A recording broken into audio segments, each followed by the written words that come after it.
నేను మీ doctor Madhavi Jayasurya, Sagar homeo habits. ఈరోజు మనం స్థూలకాయం ఒబేసిటీ గురించి విశ్లేషించుకుందాం.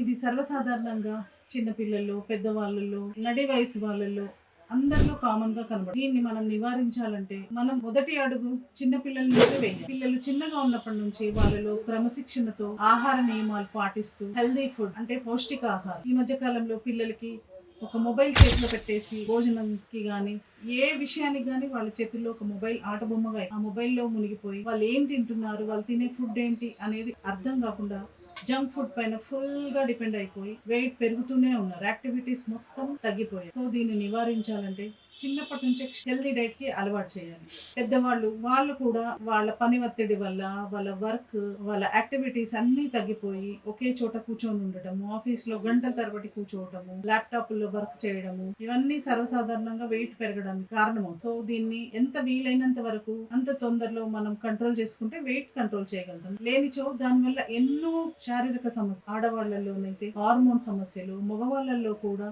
హార్మోన్ సమస్యలు మొదలయ్యాయి. దీనివల్ల పీరియడ్స్ లో ప్రాబ్లం, కన్సీవింగ్ లో ప్రాబ్లమ్స్, చివరికి థైరాయిడ్, పీసీఓడి, రకరకాలైన సమస్యలు. తద్వారా వాళ్ళలో మోకాళ్ళ నొప్పులు, చిన్న వయసులోనే మోకాళ్ళ నొప్పులు, నడవలేకపోవటము, మోకాళ్ళ సర్జరీలు, ఇవన్నీ విపరీతంగా చూస్తున్నాం. సో వీటికి పులి స్టాప్ పెట్టే టైం వచ్చేసింది.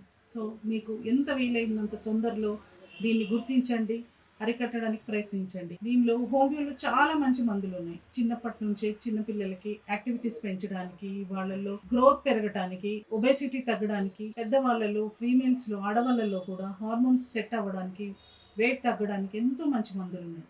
సో మీకు వీలైనంత త్వరలో హోమియో మందుని వాడేసి మీ సమస్యలని పరిష్కారం కనుగొనండి.